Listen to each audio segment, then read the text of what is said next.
Hello, legends and super legends. Welcome to Veloharmony Live Subscriber Hangout. Welcome, everybody. I see Ian there from the UK. Todd, the city that never sleeps. Decided to cut this down to about 60 minutes. Got a lot of stuff going on, and I figure that I can just prioritize the super legends and the super chats. We'll be able to get a lot done. And, you know, it's not going anywhere, but we're just going to compress it a little bit. And people had complained that the 2 hours was too long, especially on the replays. So we'll see how it goes. Hey, there's Paulie Longa. Welcome, my brother. Michael Fernandez from the land down under.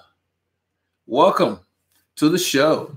Hope you guys been getting some K's in. I rode a little while ago. I just got back probably about 40 minutes ago. I was able to squeeze in a ride. Our weather is really weird. It's very breezy today.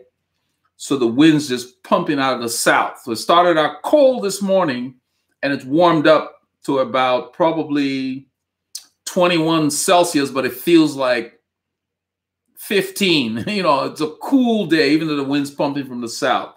The cold air is still prevalent. I just uploaded my stuff to Strava. And it was a good ride. It's just breezy everywhere. So, you know, one of those things. But it's good there to get out. It's cloudy. The sun didn't come out today.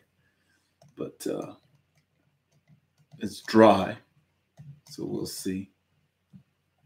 So I'll load it up later. I don't see it on there. Probably didn't upload. There's Robert Tengler. Welcome. I went out to Cimarron and did some loops out there. Felt pretty good. Davide Brunati. Yeah, he's the one that gave us the nickname.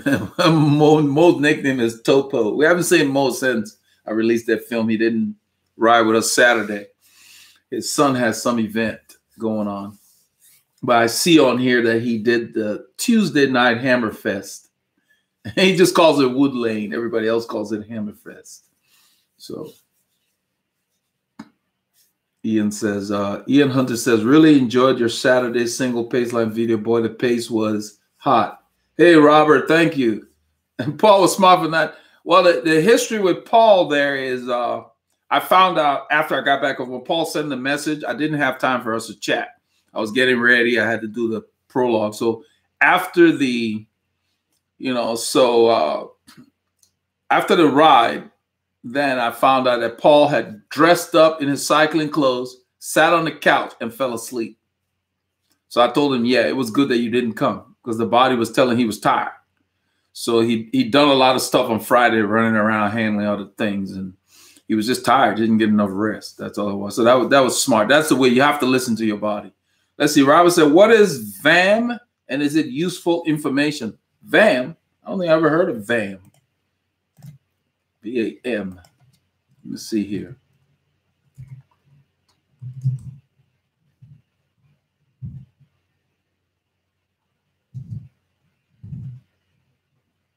VAM cycling. I just typed VAM cycling. VAM is the Italian acronym for Velocità Ascensionale Media, which basically translates average ascent speed. So basically, VAM is vertical meters climbed per hour.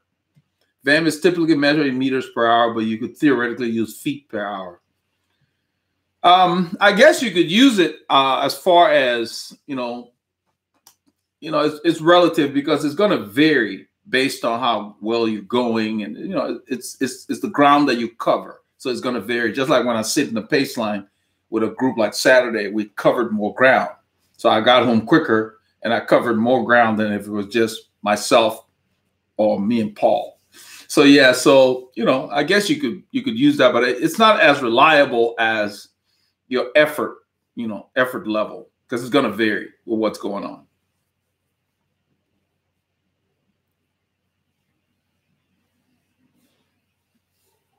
Hey, Daryl, super legend, welcome. Fant forever, you're getting some good miles. I follow. Do you have a mileage goal? No, I don't set any mileage goal. I ride based on my available hours. Hey, Jamal, welcome. If I have 2 hours to ride, I ride. Saturdays, I have up to 8 hours to ride if I choose to. So I do anywhere between 6 to 8 hours on Saturday. Sunday, I have 4 hours to ride. And that's contingent upon making sure that I go to bed at a decent hour. 9-ish, I'm going to bed. And so I get up at 5:30 every morning. That's my schedule. And that way I can leave at 6:30 and be back by the time my family is getting up and around, especially on Sunday. So I have to keep that schedule. That's why I don't let the rain stop me or the cold stop me.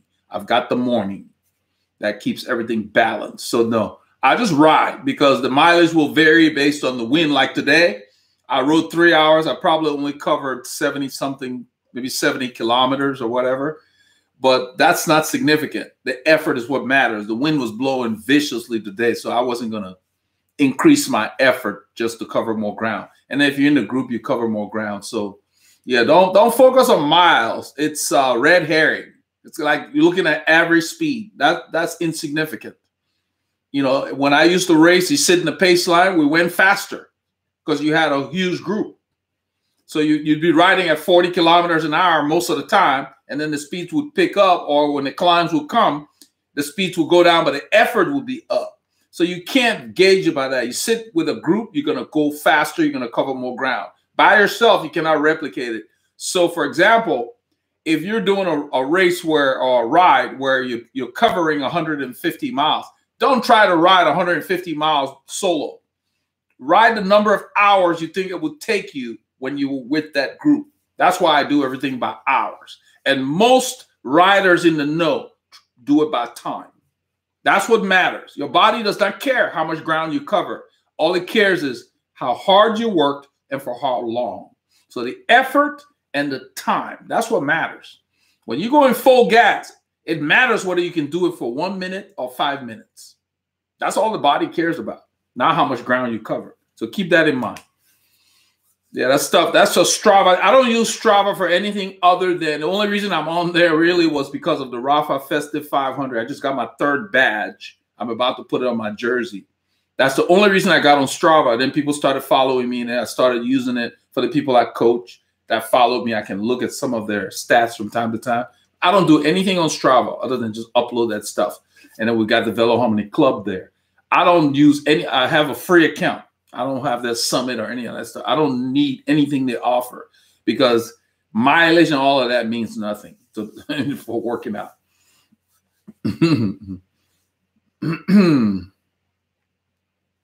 Let's see here. Joel FRO23 says, I have a professional coach, but I don't race. What do you think about that? My background is martial arts, and I have a sensei all the time. Why not with cycling?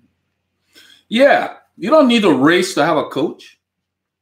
A coach is a guide. A coach is somebody you would bounce questions off of because you have to understand how your work is impacting your body, your training. We train. You don't have to race to train. That's why I say we train, we don't ride. Because every ride, every time you go out, you have something you're working on. So yeah, there's a guy here, Jamal Griffith. If you look on the chat there, Jamal Griffith is somebody I coach. He's not racing, but he has other goals. To accomplish your goals, you need somebody to help guide you, to get you there, so you can get there quickly instead of just riding and hoping to get there. And that's what a lot of people think they can do. And it's amazing that the difference is when you're in a ride and you start to go like the ride. I was telling Paul about it on Sunday. I rode with those guys on Saturday. You guys saw the video. We went pretty hard. We rode. I did 167 kilometers in 5 hours, 40 something minutes, let's say. Okay. That was a pretty hard ride. We rode hard. So on Sunday, I went to ride and I picked up Team RR on the way because they were on my route. And there were guys who had been on vacation. They were announcing that they had been on vacation for 6 weeks. I'm thinking, who the hell goes on vacation for 6 weeks? I was talking to Paul about it. You might as well move there. 6 weeks is a long time to be gone on vacation. But then you come and you're broadcasting that you've been on vacation for 6 weeks. So when I heard that, I said, okay, we're going to show what that vacation did to you. So when we started the ride, Mark, as usual, took off as soon as we hit one of the hills. And I decided to catch him, drop him, and keep going. So I went off the front. This is maybe 15 minutes into the ride. I just went off the front and I put maybe a minute or so into them. But I kept them at the point where I could see the light of the first guy. He had a bright light on his bike. And I kept them probably about maybe a mile away. And I just kept the effort consistent. By the time they got to me, Mr. Vacation was not there. He may have been there, but you know, it was just the group was subdued. But Bob had gotten dropped. Another guy named Chris Osborne. So the people who don't ride when it's raining or when it's cold, they were the first to get dropped. And so at the stop, it's when we regrouped at the store about halfway into the ride.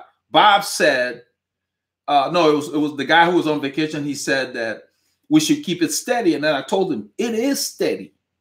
In other words, we're not really attacking. We're just riding. I told him it is steady. And on the way back, we had a tailwind, and he still could not hang on. And so I told Mark that I wasn't waiting for him. I said, next time he goes on vacation for 6 weeks, he needs to take his bike with him if he wants to come ride. I think it's kind of rude to take 6 weeks off and expect the group to wait for you. Whatever group it may be. You know, that's unreasonable. You took 6 weeks, you didn't do anything. You can't expect to keep up with the group that you were riding with unless they're just going really slow. And so I told Mark, it's okay that he can't keep up, but I'm not waiting for him. He needs to realize that when you take off 6 weeks, you need to do some work before you come back to the group.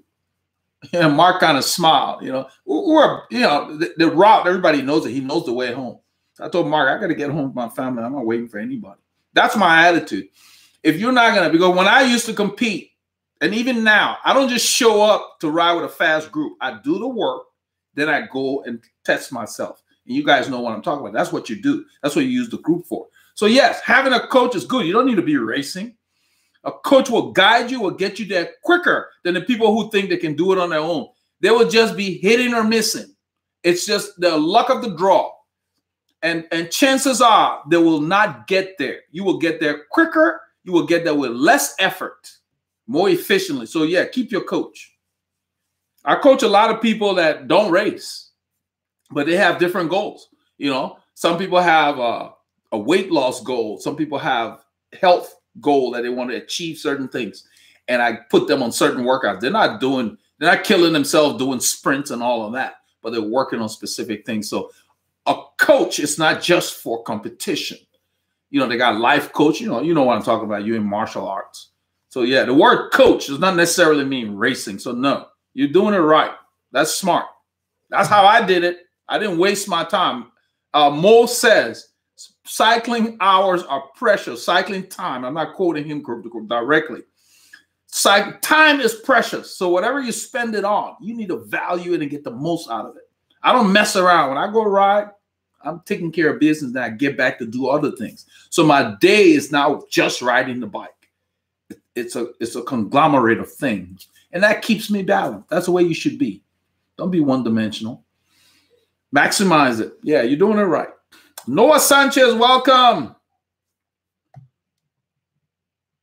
Yeah, see Jamal. Yeah, I mean, the thing is that having a coach, if you're riding, let's say you own your trainer and you do something and, man, you don't know why you're tired or whatever. I got a guy I'm coaching. He's in, I don't know what, he's in Florida, Charles. And Charles went and did a ride. I didn't know about it because what I do is I give people a plan and I give them a process so that they're able to make changes. I want them to understand training. It's not about me telling them what to do. It's a guide. And so they have to decide. I'm feeling tired today. I'm going to rest. I'm feeling good. I'm going to go longer. So Jamal's last thing that he sent me, he said he rested and he got to do a workout and he was feeling so good. So he did 2 hours instead of 1 hour. That's fine. Nothing wrong with that. That means he's listening to his body. So Charles went and rode with some hammerheads on a Monday. And he said that these were the guys that he rode with a year ago before he started the coaching program. And he got burned out. He got sick of riding like that. He got tired of cycling. It burned him out psychologically. It's more psychological than anything. So he stopped riding because of he just did so many hard rides. You know, been there, done that. It's called overtraining. And so after doing the program for a while that I gave him, he went in to test himself because one of his goals is leg speed, closing gaps, whatever. So we worked on that. I gave him a program, just leg speed workouts. So he went to test himself with these guys and he rode with them.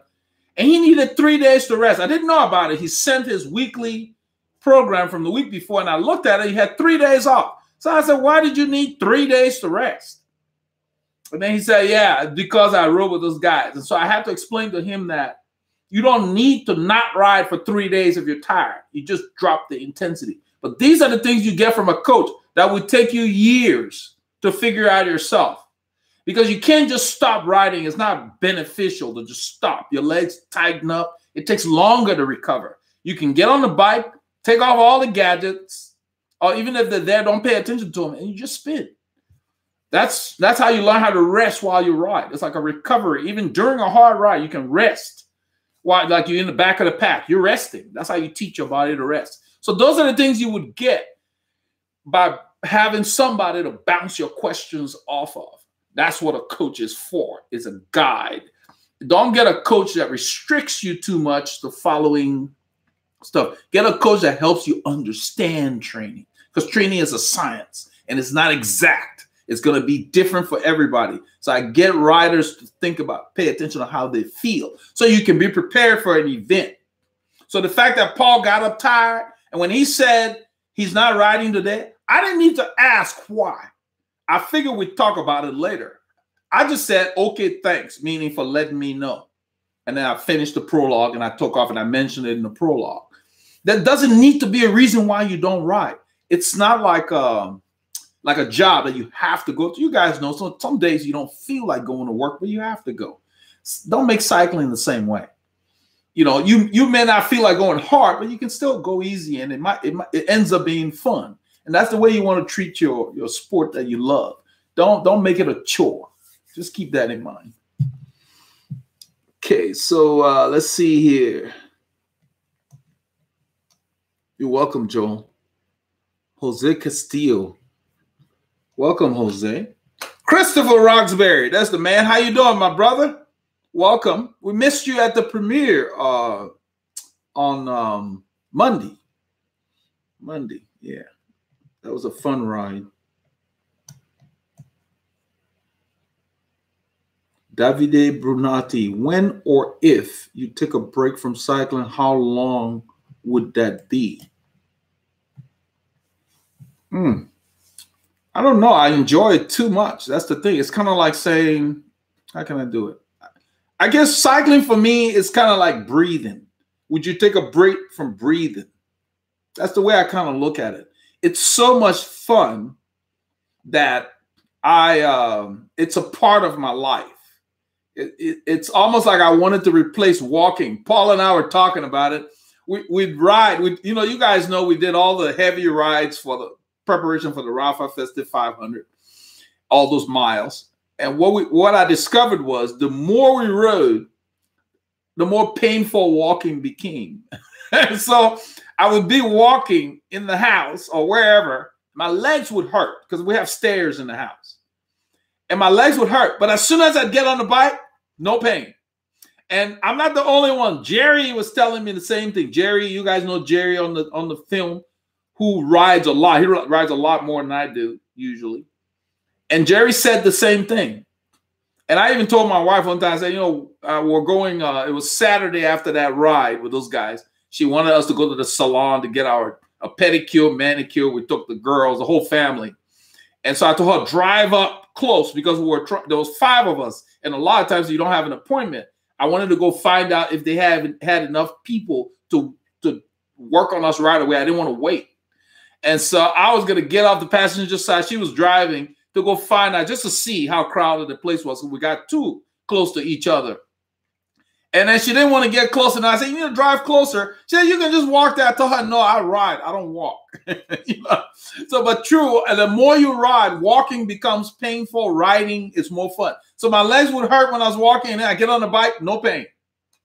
And so, yeah, so I don't like to take a break from cycling. When I take a vacation, I like to take my bike with me or go somewhere where I can rent a bike. I just love being on the bike. It gets, it clears my mind and everything. So I hate being away from the bike for too long because I have rest built into every week. I don't ride myself into the ground. And the people that I coach, same thing. Rest is built into every week. And then every 6 weeks, the macro cycle, we have a rest week. So when you do it that way, you can do it forever. You don't get burned out. That's another reason for having a coach. So no, I don't take time off unless something comes up and I can't ride. But then I look forward to the next ride. But Mondays are usually a rest day. And then sometimes rest means I get on the bike and I just spin the easy gears. And that's when I find new routes, visit new neighborhoods, that kind of stuff. So yeah, I just love riding the bike. It's fun. You don't need to be hammering yourself every day, all the time. So I don't have too many hard rides. I ride maybe hard twice, maybe Wednesday and Saturday. Those are the 2 days I try to do structured stuff. Other than that, Saturday is the day I like to go hard. Hey, Carlos, welcome. From Michigan, John Hill. So don't make it a chore and don't make it too structured to the point where you're not having fun. Even if you're riding as a professional, it still needs to be fun. I mean, because it's kind of like having a job you love. So you don't want to make it a chore. You know, a lot of the pros, when we used to ride with the pros, like Motorola would come to Austin when around the time like 93, 94, after Lance won the World Championship, they would come down there for the training camp. Those guys would tell us that unless you're writing them a check, they're not going hard. That's their attitude. You know, and I mean, their pace, you know, is be like what we were doing on Saturday, and they'd do that for 6 hours, you know, double pace line. That's a long ride. They didn't go hard all the time. They saved it, you know, because they said they got the whole year to go hard to do enough racing. So the professionals, you're not going to see a pro rider chasing you down the highway. Not going to happen because you didn't pay him, because they got enough hard rides to do. They don't do extra hard rides for no reason unless they're working on something. So they're very, very particular of when they go hard, but they do ride lots. And that's what builds your engine so that when they go hard, it's really fast. So keep that in mind. Don't feel like you're going to go hard every ride. A lot of riders go hard too frequently. And don't go to a group all the time that's going hard all the time.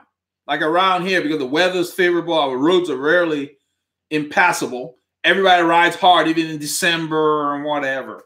No, you can ride with them, but if you can sit in and you're in the right zone, then you do that, and then you don't chase the other guys.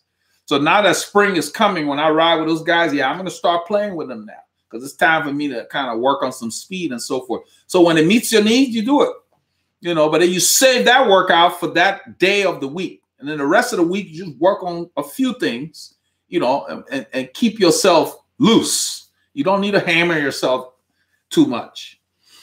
Hey, Rodolfo, welcome. Super legend. From Trinidad and Tobago, Colin.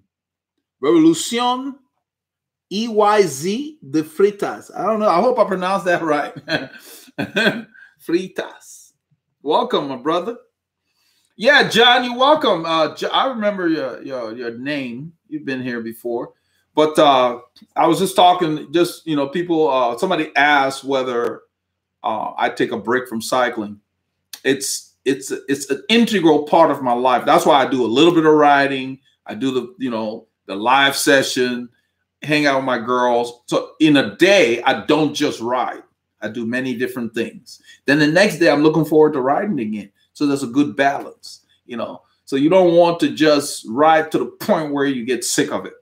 You know, you should ride because you enjoy it. So when we do 5 hours or 7 hours, it doesn't feel like 5 hours or 7 hours because in between we're having fun. You know, there's a lot going on. You're out there, and I guess all the stimuli from just being outside, you know, you don't feel it. It's not a chore because we're not hammering ourselves the whole time. You're welcome, Davide.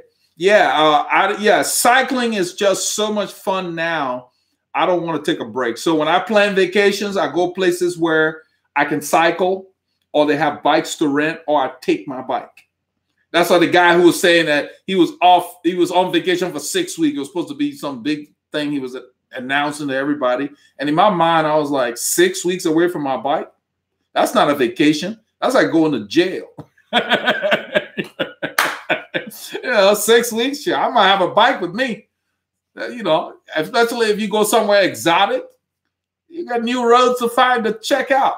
6 weeks. So we made him pay for being gone for 6 weeks. He ended up riding alone. Hello from England, Ara Blas. I heard Blas or Blasey from England. Across the pond. Legim says, you are the super legend. We have a lot of super legends on here.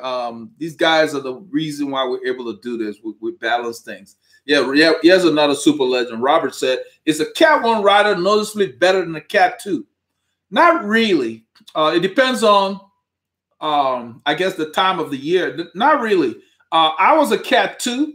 I went back to Cat 3 because when I became a Cat 2, it turned out that I needed to ride 25 hours a week because you have to ride a lot of volume. Their races are like what we did on Saturday, 80, 90 miles at race pace. So if you don't have the volume, then you're at a high level all the time, whereas they're here.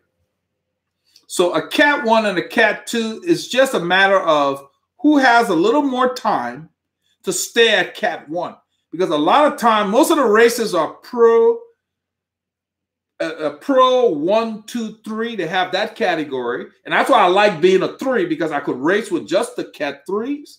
And then when my form came in, I could race with the pros, the pro 1, 2, 3. But as a Cat 2, you have to race with the pros all the time. So you got to be at a top level. So Cat 1 and Cat 2, very close. They're literally pros. It's just a matter of who has enough sponsorship to do it full time to really go pro. You know, a lot of the Cat 1s and Cat 2, they got something on the side. Like that guy, John, that you all saw. He has a wheel building business. It's called Can2 Wheels. And I talked to him about getting me a set down the road. Maybe I'll be an ambassador down the road. But you got to get one of his wheels first. He's got these different rules. But anyway, he builds really good wheels. And so he does that. He has a wheel building business that enables him to have flexible schedule to be a Cat 2 at this point. If he were to get more sponsorship, I think he'd be good enough to be a pro. You just have to, you know, tune up his training, put more hours in. That's the big difference. It's just so close. You can't really tell. When you're racing with the pro 1, 2, 3, even the 3s that get the 3s, how you can tell the 3s is they're the first to fall off because that high speed endurance is just not there. Because those guys just, they're at a different level because of the volume of training that they have put in. That's the difference. It's the volume. Imagine doing 45 kilometers an hour for like 3 hours, let's say. If you're not ready for that, your endurance, your high-speed endurance is just not there. And you're working at a high level the whole time. And while these guys are thinking about doing more, you know, they're doing 45 kilometers an hour and they're thinking about a breakaway or whatever. You know, that's the kind of stuff. So no. But I knew he was up there in the category, the move that he made and how smooth he was and how he kept accelerating in each gear. I knew he was up there in the categories. But yeah, but there's a big difference between the 2s and the 3s generally, unless that 3 has been racing with those pros. Because a lot of the ambitious 3s, they start doing the pro 1, 2, 3 races. Some of them will even do 2 races on the same day. They'll go and do a Cat 3 race and then do the pro 1 because the pros start later in the morning, usually when they have these races. So a lot of the guys cat up. You know, you go through the ranks. I only did like one Cat 5 race and I moved up to Cat 4 because the 5s are just too many um, inexperienced riders, too many crashes. People get excited doing stuff, even the fours. But once you get to the fours and you stay at the front, you get they're pretty good. A lot of the fours train with the higher category guys. Like the guys that go to the Hammerfest, that's all categories riding together. And that's how you get better.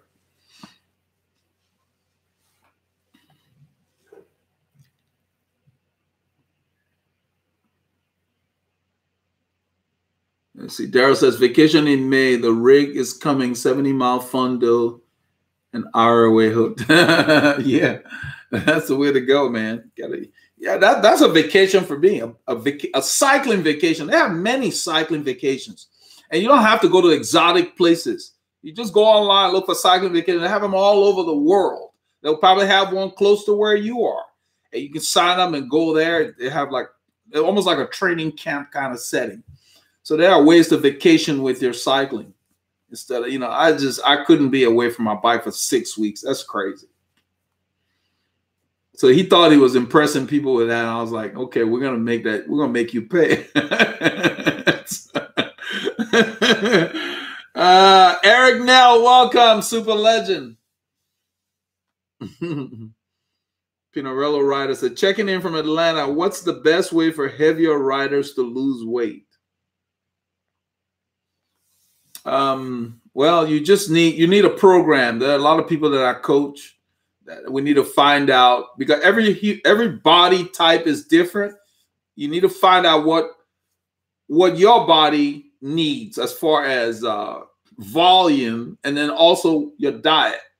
Now, when I said diet, I mean just food. I'm not talking about you restricting yourself. I mean the kind of foods you're eating.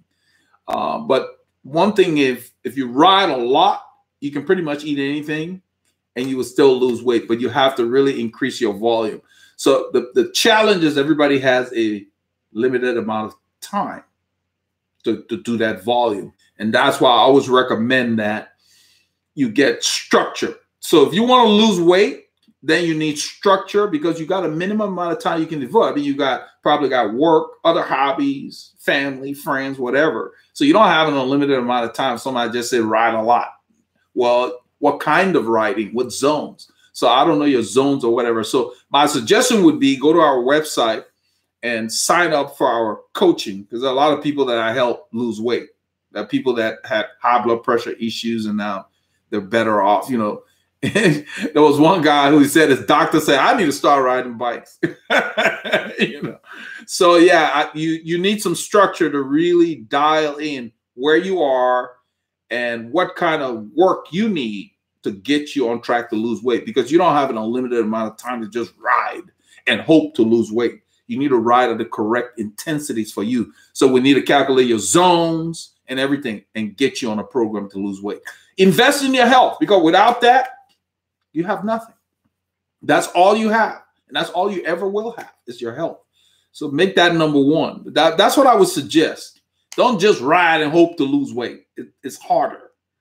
You need to have the right zone, and we got to get your zones calculated for you after you do your threshold test to get the zone for you, because your zone 2 will be different than the next person or mine. So that's the way. Zone 2 work is the best thing for losing weight, but you need to identify your zone and how much time you need to spend in there. So let's see here.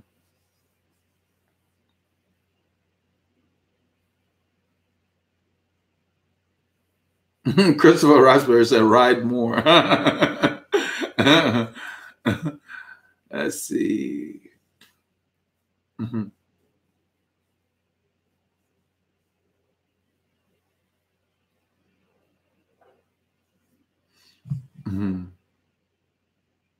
What's the best bike I've ever had? That's relative, I guess. Probably my best fitting bike.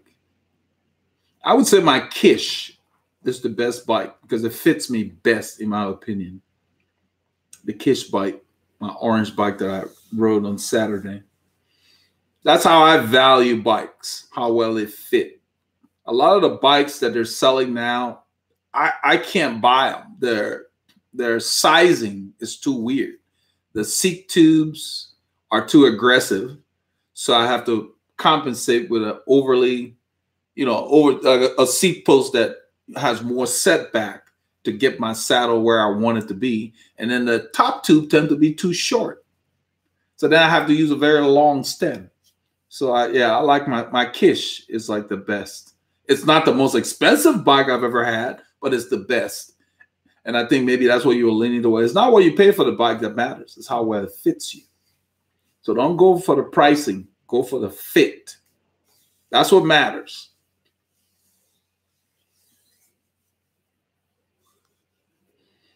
You're welcome, Pinarello Rider. I think that's what you should do because you will be able to maximize every minute of your training. I'm very stingy with my training. Ask Paul Ilonga. One day I was riding. We were supposed to ride somewhere together. I think I was while we used to meet at the Klein Oak High School. And he was driving here so we could go ride. And he was running late or something. I think he must have texted me. But I was on North Crest. Then I saw him. And so I made a U-turn and he was going to follow me to the house. I was doing like 32 kilometers an hour the whole way. And so he was driving because the speed limit is 20 on that street. And so when he got to the house, he said, "Man, you were moving." I was like, "When it's time to ride, I got a window. You got to get it in and get it over with." It doesn't mean you got to go hard. What it means is you're playing for that day.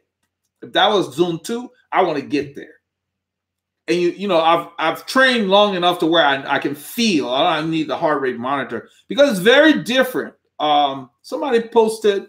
There was a guy named what's his name? Dwayne something. He posted on the website. It was held because he had a link in there. When people put links on YouTube, they don't just let it show up on your channel. They put it on hold. That's why I remembered it. But he was talking about if you're riding. And he was talking about the heart rate. He has a heart rate monitor, and he can tell when he's in this zone and he feels or whatever. The thing I want to explain is that your heart rate can be in Zone 2, and your legs can feel like they got nothing left. And that's what people ignore. The two different systems. The heart's doing something different. The heart's, based on how much training you've done, the heart's job is to rally and get all the nutrients to your muscles and get all the toxins, the lactate out of there. That's all the heart does. So when you condition yourself, the heart may not need to go very high. Like now, when I go hard, my heart rate might get to 140, depending on how long I go hard. If it's a short interval, the heart rate is not applicable because full gas is full gas for your whole body. If you go in as hard as you can, even if for 10 seconds, like when that guy made that move, heart rate was not a factor for him. He was just going to close the gap. It's your legs. So you got to really pay attention to the fact that you can't depend on heart rate just for all your training. There's certain kinds of training, like the steady state stuff, that heart rate is really good for, like what Pinarello Rider is talking about. When you're trying to lose weight and you're putting in a lot of kilometers, steady state riding, that's what the heart rate's really good for. So you can kind of use that. But when you're doing short, intense stuff, full gas stuff, heart rate is not applicable. That's why people they talk about the parameter at that point. Yeah, it's great to have the parameter, but when you go in full gas, you're not even looking at the parameter. You might look at it later. You're doing what is necessary to close that gap, do whatever. So today I rode. There was no heart rate monitor. I don't have a parameter, so I didn't have the heart rate monitor. I just rode. You don't need those things once you experience enough and you know yourself. Because when you're going as fast as you need to go, or you can go, that's full gas is full gas. Doesn't matter what the parameter says. You got to be able to put out that power. So don't focus too much on that. Just keep in mind that depending on the kind of workout you're doing, when you're doing sprints and closing gaps, full attacks, heart rate monitor has no factor. The parameter will tell you how many watts you're putting on. So when you're doing sprints, so you might be 1,000 watts or 900 watts or whatever you're putting out. But you're not looking at that at that time. You might look at it later. If you're focusing on the effort, you do what you got to do. They're good to have, but they're great for later. During the ride, don't worry about it. I don't look at my heart rate until I'm doing the film and I see it. because at the time I'm riding, I listen to my legs. Do I want to go harder right now? Are they tightening up, or do they feel pretty good? That's why I said when I went around Jared, I said Jared wasn't firing. So I went. That's what I meant. Jared wasn't going any faster because he realized he needed to stay here because he knew we were going to keep riding in those other hills. That's the way you should ride. You listen to your body. Don't worry about the gadgets. They tell you later. They tell you what you've done. Your legs have to do it.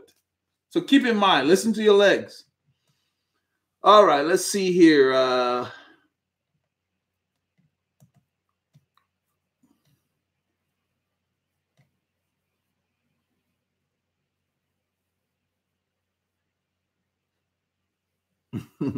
Yeah, Ian says for the chap that wants to lose weight, he said he lost 50 kilograms. 50 kilograms, about 100 pounds, or a little, just maybe 102 pounds. That's pretty impressive. It's not easy to lose weight because we gain weight without paying attention, but we watch every pound that we want to lose. And so it just seems like you're not making any progress. He says, burn more calories than you eat. No amount of exercise will substitute for a poor diet. Yeah, in theory, that's true. But the challenge is that he's right about it. That's why I mentioned diet in terms of what you eat. You know, the key is that you have to pay attention to, theoretically, if you put in 10 and you burn 15, you know, that's what he means, okay? But the key is that you need to be consistent, and you have to find out, because everybody's different. There are some people that can burn calories more in one zone versus the other. You have to find out for you what's the best exercise for you to lose weight. You don't necessarily have to be going hard or fast. In fact, you want to burn fats because the body stores more fats than, you know, all the excess calories in the body. Even when you eat the best foods, if you don't burn them, the body stores them as fat. So you have to focus on the exercise that will enable your body to burn more fats. You don't want to burn a lot of your glycogen and other things. That's what you want to focus on. So you got to be in the right zones. And because we watch our weight so much when we're trying to lose it, it seems like you're not making progress, but you have to be patient, because you don't just lose the weight like that. If you go on one ride and come back and weigh yourself, that's not realistic. And you don't need to deprive yourself. You need to drink, you need to eat, because you're building now a change in your metabolism. And you need to not skip meals. You actually eat your way. And you got to eat the right foods, like Ian mentioned, but you eat your way to a smaller you. Because when you skip meals, your body slows the metabolism to keep you alive. It says, you're not putting enough logs on the fire, I'm going to bring the fire down. But when you eat consistently, it keeps burning calories even after you're done working out. That's really important.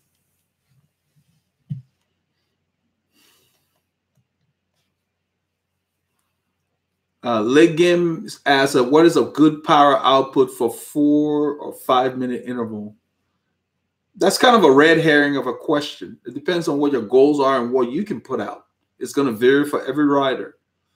Whatever, you know, 4 to 5 minutes. It depends on what you can hold and what you're trying to accomplish. That's going to vary.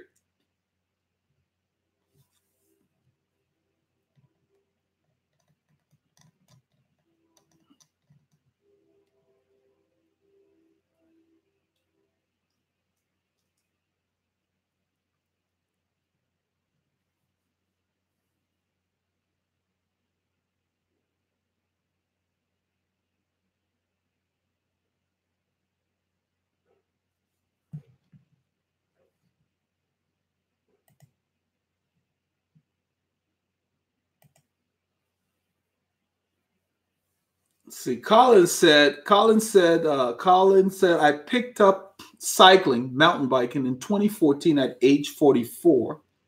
That's 5 years ago. Started racing in 2015, and in 2017 won the national championship master 40 plus category. It's a small country.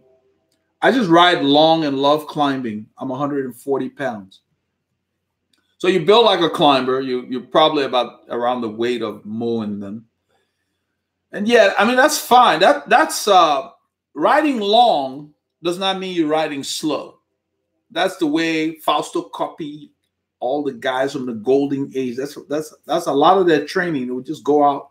They have a day in the week where they would go out and do 6 hours or so in a 65 or 70-inch gear.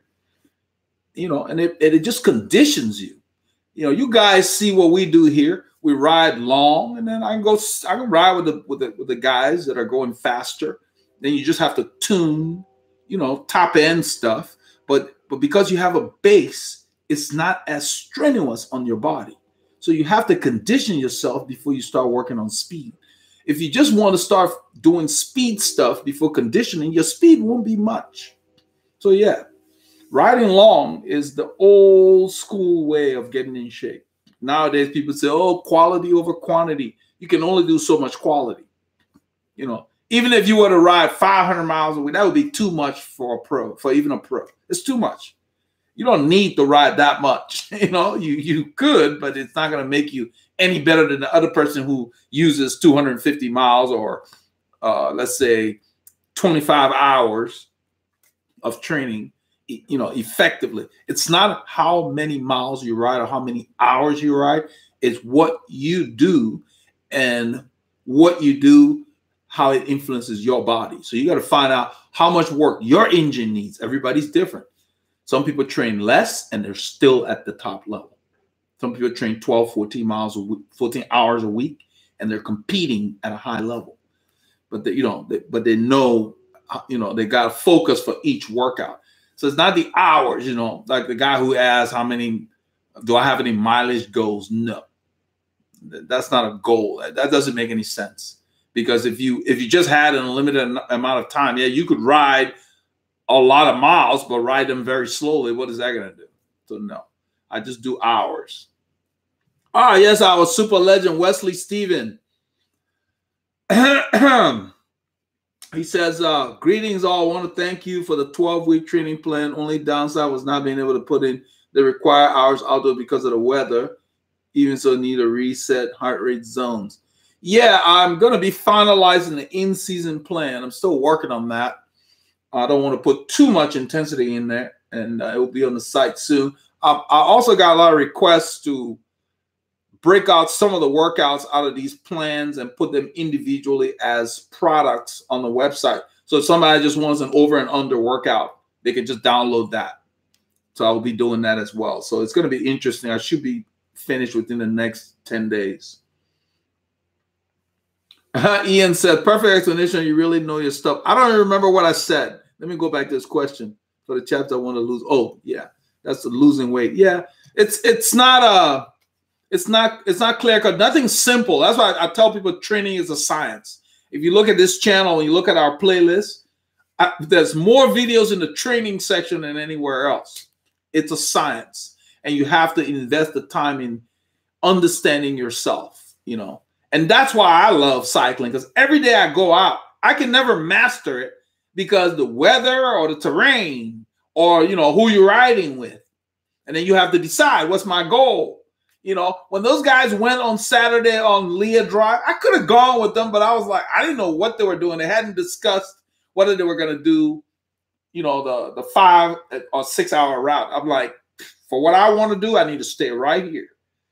And that's why I just rode around Jared to keep the group going, because those guys were doing their own thing. And you all saw shortly after John bridged up, Jerry, who started it, had turned off the power.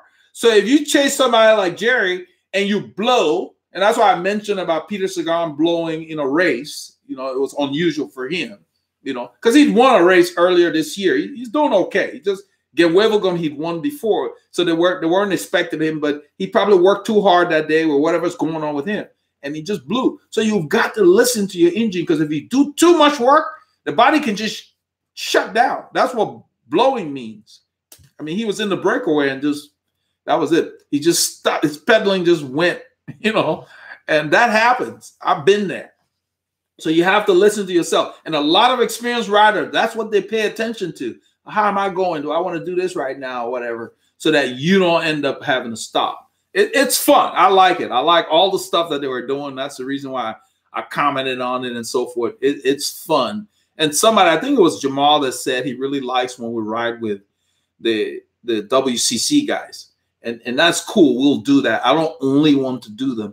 The issue with the other guys is that the last few weeks they've been kind of flaky. Oh, we don't know what the weather's doing. Maybe we'll see. We'll wait to see at 7:30. Well, that sounds like you don't have a ride. If you're going to wait till the morning off to make a decision, nah, you're not sure. You need to go ahead and ride. A little bit of drizzle is not going to kill you. So it's like I always mess with them. I told the guy on Sunday, you guys don't ride. You show up when it's sunny and they expect to be in shape. It's not going to happen. So Wesley, the plan will be coming out. I know you had asked about it. I will bring it out. I'm working on it. Almost done. Scott, go lightly. I haven't seen Scott. I ever ride north of Huntsville? Any favorite roads? Yeah, we have. We rode. Let's see. We actually rode to Huntsville, but we rode to BDS. I'm sorry. And yeah, there's some roads. Let's see. Well, north of Huntsville. Huntsville's kind of east, so we don't go that far east that often. We stay west of 45, Scott.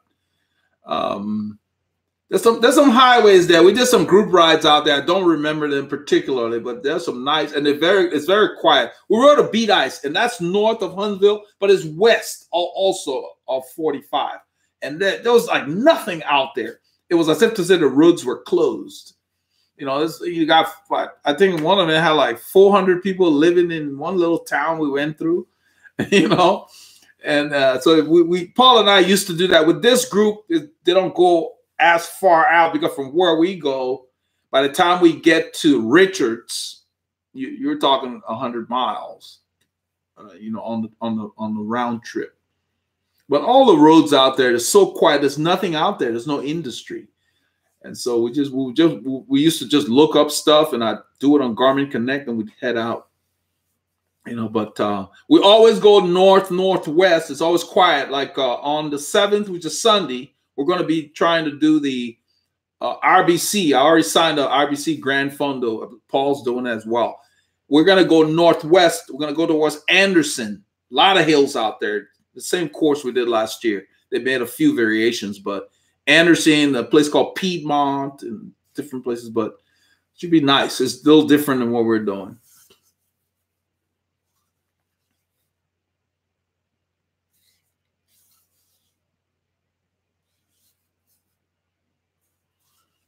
I'm not sure what Legume's trying to say. If you are a Cat 2 and 1, then and doing road racing, I don't understand that. I think. Let's see here.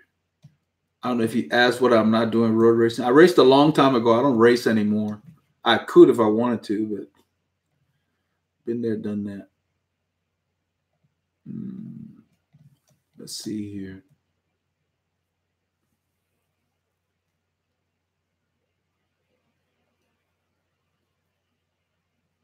Hey, Azir Khalid, good evening.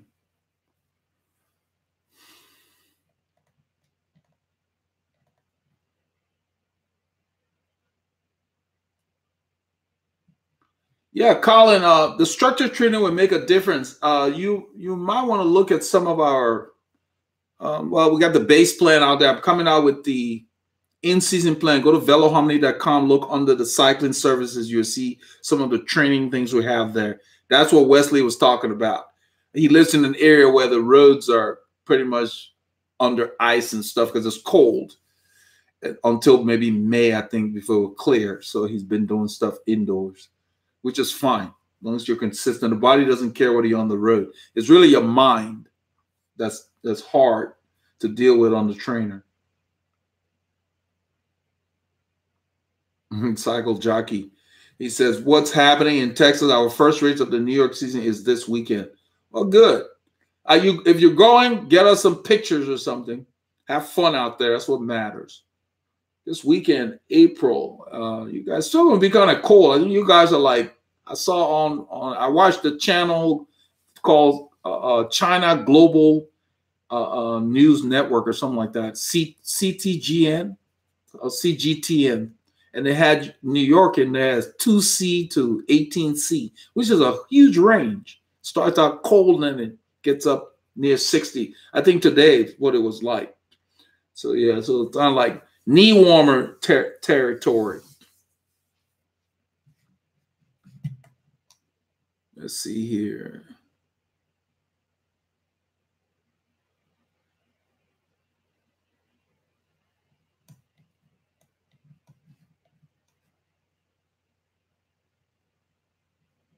I'll have to write out that. Thanks, big fan. You're welcome, Scott. Yeah. Yeah, go to Beat Ice, man. Look on the map. How we got there, we took, I think it's Highway 30. Because one time we did Highway 30 further west and it was all chewed up. But then closer to Huntsville, there's some farm to market roads that go north. If you come on Highway 30, you can go north to Beat Ice, and it was beautiful. And they got some nice long climbs out there. We filmed it. It's on the channel. If you search in the videos, Scott, in the group ride cycling, search for Beat Ice, BEDIAS or something like that. I'm sure, hopefully it will pull up. But that's where we went. It was really beautiful. We used Highway 30 to get out there. Okay, let's see. We got a super legend here, so I'm going to jump to him. Those of you who have a lot of questions, try using a super chat, and so I can get to you. Otherwise, I'm focusing on my super legends here. Let's see. Wesley says, can you clarify the following? What's the difference between steady state and tempo? Yeah. Steady state is like your endurance ride. So let's say you want to do, say, 3+ hours. You're going on a ride. Something you can ride all day. That's steady state. Okay? So that would be like your zone 2 for the zones that you calculated. Wesley's one of our super legends who also got the base training plan off the website. So your zone 2 would be your steady state. Your tempo would be like your zone 3. The top of your zone 3, that would be your tempo. You can't do your tempo all day. It will wear you out. The steady state you can do all day. That's the difference. Hope that clears it up for you.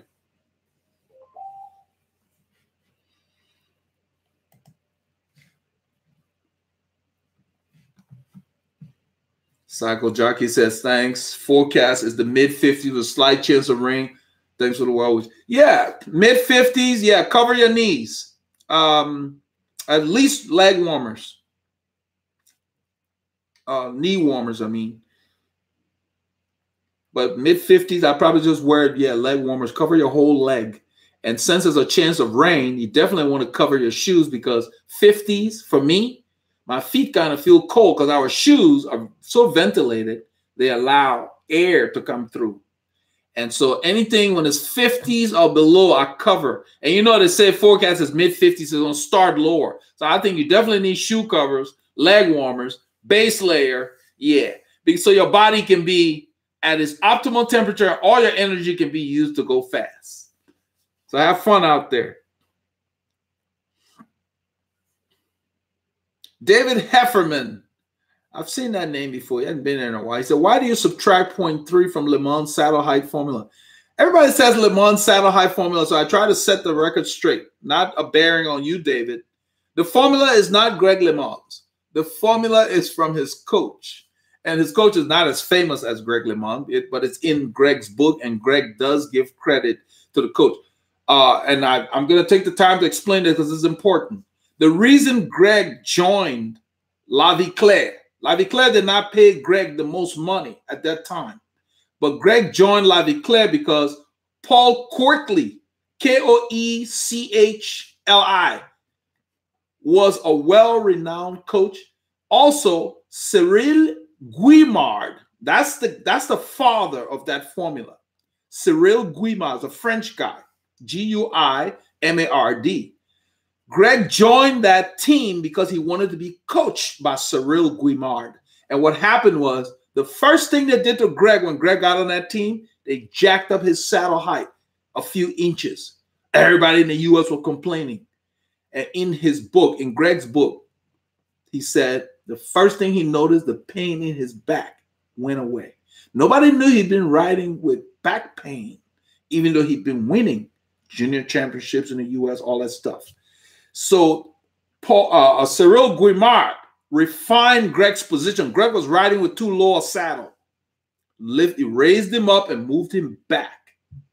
That's the reason Greg joined that team. He took less money so he could ride with this coach and be with Bernard Hinault, because he and Hinault had a relationship. Hinault kind of came and recruited him, talked to him. But that was his main reason for going with that team. So the formula was from Cyril Guimard. And when Greg wrote the book, he put that in there. The 0.3 is being deducted because the formula at the time was based on the old toe clips that people used to use, where you put your foot in and then you step down.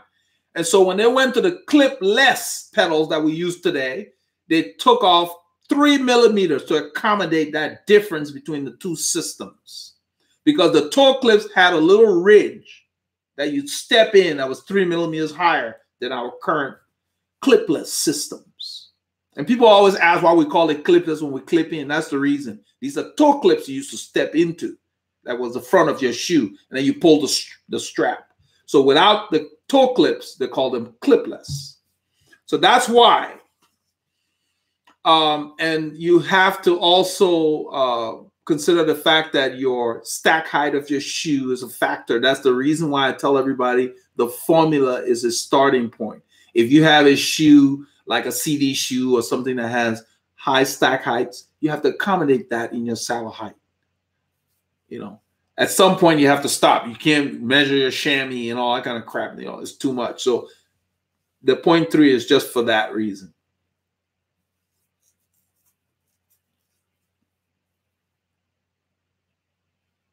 You're welcome, Wesley. You're welcome. Steady state. Steady state is what Paul and I did all of December. And it did not mean that we didn't get outside of it. We come to a hill, we're feeling good, we hammer it, but then we go back, because the plan, or the main plan for that ride, was steady state. That's your main goal. And that's any ride you do. So if you go with a group and your goal is steady state, it doesn't mean that you can't go above it for a while if you're having fun.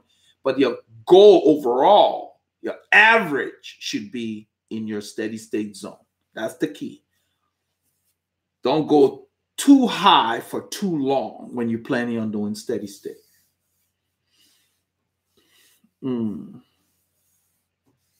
Carlos says, how do I know I'm getting fit? Well, you can do it by numbers. It depends. I don't know what you train with. If you use a power meter, you could use it in a manner of saying, well, I don't want to use outside because it's going to vary. The conditions outside always vary. But if you have, so for example, if you have a power meter and a heart rate monitor, and you know that normally when you do 250 watts, your heart rate's at this zone. And as you get fitter, the 250 watts, your heart rate should be lower. That's one way to do that. But you need both of those gadgets. Or if you have a group you ride with all the time and you're struggling, and then after a while of training, all of a sudden you're hanging with the boys, that's another way. That's a true way to know you're getting fitter. That's not as scientific, but it doesn't matter. That's how you know. You ride with a group and then, you weren't participating in the sprints. And after a few weeks or so of consistent training, and all of a sudden you can sprint with the guys now. That's how you know. Or you can take pulls in your group when you couldn't before. Or all of a sudden you're sitting in the back and it doesn't feel like you're dying, or there's so many ways. The same effort feels easier when you're fitter. So I hope this will help you, because I don't really know how you train or what you train with. Chris Barron says, is U.S. CAT status based on points, as in the U.K.? The more points you earn from the race finishes in a year determines your category for the following season. First elite category, or maybe pro. Yeah, the pros don't do their stuff by points, but all the other ones do. But yeah, you're right. If you're a Cat 1, Cat 2, Cat 3, whatever, and you don't race enough to get points, you don't get to keep your status. Yeah. So, and you don't get the cat up until you have enough points to cat up. Because they got to make sure you're not going to become a hazard when you cat up to the other group, just be in the way, or, you know, or pack fill or whatever. So yes, they have points. You have to have a certain amount of points before you can cat up. And you don't have to wait the whole year. If you do enough racing, then you can cat up throughout the year. That's how they do it here. So when I started as a Cat 5, I didn't stay that long because, you know, it was easy to win those races. So yeah, you get a win, you get certain points. But you know, it's a lot of traveling. You got to hit all the races. Our races are not close by, like some of the guys in Europe. You know, their races are close. They have races during the week, every weekend. You know, in places like Belgium and other places, the races are not that far. Those places are close. Texas is like the country of France. You'd be driving for hours to get anywhere to a race. So it just got to be a headache. Too much traveling. That's the biggest thing.